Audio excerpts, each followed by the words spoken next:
Ito guys, so nag-luto siya ng prito siya ng isang planggana ng itlog.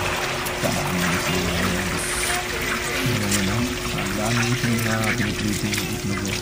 Isang kawali malaki. Ayun o, ang mikos-mikos na niya. Yun, malapit na maluto mga guys. Ayan, mikos-mikos pa. Luto na o. Ayan. Hinango na niya. Tagiwa na siya ng pizza yun.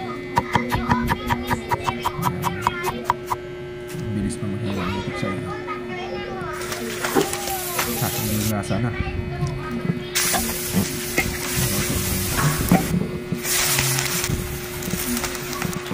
Kung ginaluan na yung ricados, may tuyo, patis.